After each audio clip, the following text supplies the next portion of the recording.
दोस्तों, ये एक पाकिस्तानी मूवी है। एक ऐसी लड़की की कहानी जिसका पिता कर्जा लेकर अपने बेटे की शादी करता है, लेकिन शादी के अगले ही दिन उस लड़की का पति उसे पहचानने से इनकार कर देता है और उसे ठोकर मारकर वहां से चला जाता है। तो देर न करते हुए कहानी शुरू करते हैं। कहानी की शुरुआत में हम हया नाम की लड़की को देखते हैं। आज उसकी शादी है। उसकी खाला उसे समझा रही है कि चिंता मत करो, तुम्हारे अब्बू आते ही होंगे। ठेकेदार से कर्जा लेना कोई आसान बात तो नहीं है। वो पहले तुम्हारे अब्बू को जलील करेगा और फिर पता नहीं पैसे देगा भी या नहीं। हया अपने अब्बू की इकलौती लड़की है और उसकी माँ बहुत पहले गुजर चुकी है। हया के अब्बू सुबह से घर से बाहर निकले हुए हैं और अब इतनी देर हो चुकी है कि बारात भी आने वाली है। वहीं हम उसके अब्बू को देखते हैं। वो ठेकेदार से कह रहा था कि सारी उम्र मैंने आपकी खिदमत की है, आपकी जी हजूरी में मैंने दिन रात एक कर दिए और आज मेरी बेटी की शादी है। मैं आज आपसे मदद मांगने के लिए आया हूँ। यदि आपने मेरी मदद ना की तो आज मेरी बेटी की बारात वापस लौट जाएगी। मुझे 2 लाख रुपए की ज़रूरत है। ठेकेदार ने कहा कि आज तक तुमने कभी बताया नहीं कि तुम्हारी कोई बेटी भी है और यहाँ तक कि तुम्हारी बेटी जवान भी हो गई। हया के अब्बू को भी पता है कि ये लोग इतनी आसानी से 2 लाख रुपए की रकम उसे नहीं देंगे, तब भी वो उनकी मिन्नतें करे जा रहा है। वहीं उसके घर पर लड़के वाले बारात लेकर पहुंच चुके हैं। लड़के की माँ आते ही पूछने लगी कि हया के अब्बू कहाँ हैं? उन्होंने हमें 2 लाख रुपए देने का वादा किया था। हया की खाला ने उसे समझाया कि वो आते ही होंगे, लेकिन लड़के की माँ इतनी आसानी से मानने वाली नहीं थी। वो हया को सुनाने लगी कि हमें अपने बेटे का रिश्ता ऐसे गरीब लोगों के साथ नहीं करना चाहिए था। हमें तो पता ही नहीं था कि ये लोग इतने गरीब हैं। वहीं दूसरी तरफ ठेकेदार हया के अब्बू से कहता है, और यदि तुझे कर्जा चाहिए तो उसके बदले तुझे कुछ गिरवी रखना होगा। हया के अब्बू ने कहा कि मेरे पास बस मेरा घर ही था और उसके कागज पहले ही मुंशी के पास हैं। दरअसल हया की अम्मी को कैंसर था और उसके इलाज के लिए मुंशी से उसका अब्बू पहले ही पैसे ले चुका है और अब उनका घर भी गिरवी रखा हुआ है। उसने कहा कि बस एक बार मेरी बेटी की शादी हो जाने दीजिए, फिर मैं हमेशा के लिए आपका गुलाम बनकर रहूँगा। और फिर ठेकेदार उसे 2 लाख रुपए की रकम दे देता है और वो पैसे लेकर अपने घर की तरफ जाने लगा। और तभी रास्ते में उसे गाड़ी से किसी ने टक्कर मार दी। उस गाड़ी वाले का नाम सालार था। वो हया के अब्बू को उठाने लगा और उसे सफाइयाँ देने लगा कि मैं तो उस बाइक वाले को बचा रहा था और पता नहीं आप कहाँ से आ गए। उसने हया के अब्बू को अपनी गाड़ी में बैठाया। सालार खुद भी नशे में धुत था। हया के अब्बू ने उसे कहा कि तू बस मुझे मेरे घर छोड़ दे, आज मेरी बेटी की शादी है और मुझे जल्द से जल्द वहाँ पहुँचना है। वहीं हम हया की होने वाली सास को देखते हैं। वो लगातार हया को जलील कर रही थी। हया ने भी उन्हें कह दिया कि मुझे नहीं पता था कि आप लोग इतने लालची होंगे, और इस बात पर लड़के की माँ उसे मारने के लिए आगे बढ़ती है। और तभी सालार उसके पिता को लेकर वहाँ पर पहुँच जाता है। उसने उन्हें रोका कि आप इस तरह इस लड़के की बेइज्जती नहीं कर सकते। और इस बात पर लड़के की माँ ने हया को और बुरा भला कहा कि नाम तो तुम्हारा हया है, लेकिन काम बेहया वाले। अब तक तो पैसे की बात थी और अब तो तुम्हारा आशिक भी सामने आ गया। सालार हया के परिवार के लिए एक अजनबी है, लेकिन उन लोगों ने सालार को हया का आशिक बता दिया और वो लोग बारात लेकर वापस चले गए। ये सब देखकर हया के अब्बू की तबीयत और ज़्यादा बिगड़ने लगी। हया के अब्बू की तबीयत खराब हो जाने की वजह से उसके पास जो पैसों की रकम थी वो वहीं पर गिर जाती है और भीड़ भाड़ में किसी को पता नहीं चला कि वो पैसे कहाँ गए। और फिर काजी और हया के रिश्तेदार सालार के पास जाते हैं। उन्होंने उसे कहा, क्या वाकई आप हमारी हया से शादी करना चाहते हैं? सालार ने कहा, एक बार कह दिया तो कह दिया। मैं अभी इसी वक्त आपकी बेटी से शादी करना चाहता हूँ। और फिर हया और सालार की शादी हो जाती है। रात सालार हया के घर में ही रुकता है। हया ने उससे पूछा कि आपने मुझसे शादी क्यों की? सालार ने उसे कहा कि मुझे नहीं पता कि मैंने तुमसे शादी क्यों की। उसने हया की बहुत तारीफ की कि तुम बहुत खूबसूरत हो। उन दोनों की शादी जैसे भी हुई, लेकिन हया अब काफ़ी हद तक खुश है। अगली सुबह शादी का सामान लेने कुछ लोग आए और उन्होंने हया के हाथ में एक लिस्ट पकड़ाई और कहा कि ये बकाया पैसों की लिस्ट है।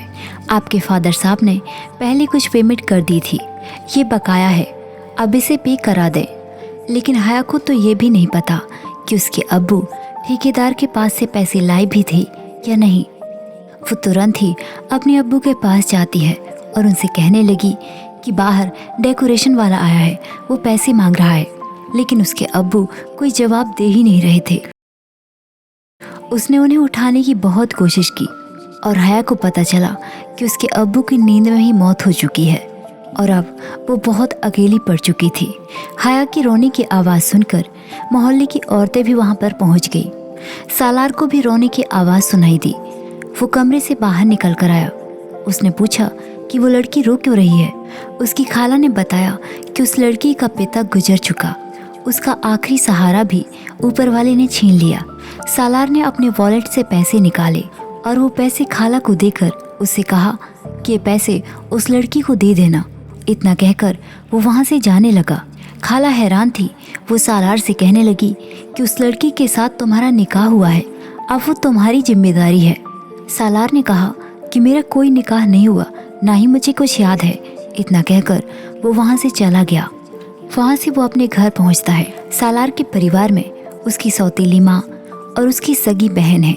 सालार के पिता के गुजर जाने के बाद वो दोनों अपनी सौतेली माँ के पास ही रहते हैं, लेकिन वो उससे बिल्कुल भी प्यार नहीं करता।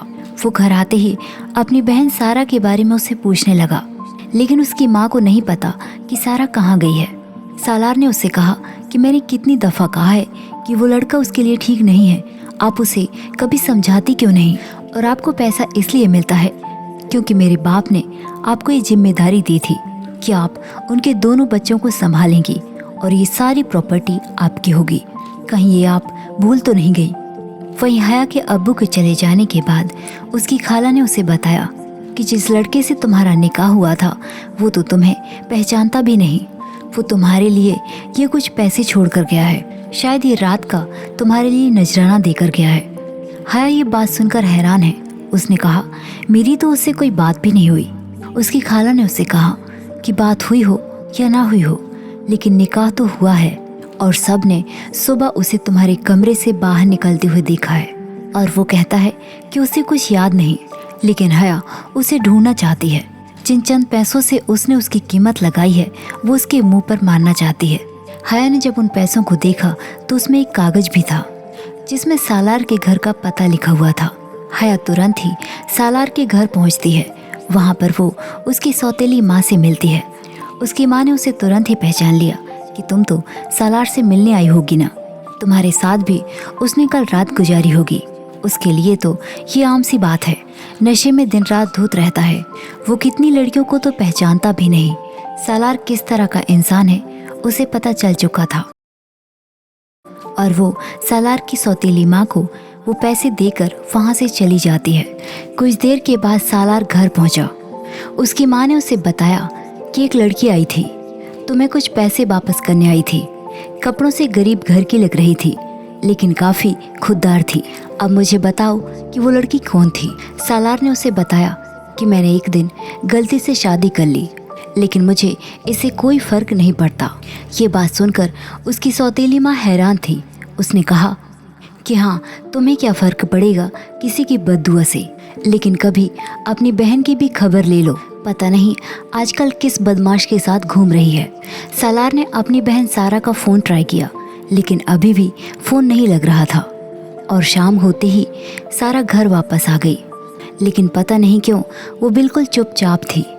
वहाँ हया अपने घर पहुँची तो उसके घर पर मुंशी ने कब्जा कर लिया था, क्योंकि वो घर हया के अबू ने गिरवी जो रखा था। और मुंशी गलत लहजे में हया से कहने लगा कि यदि तुम मेरे साथ यहाँ रहना चाहती हो तो रह सकती हो।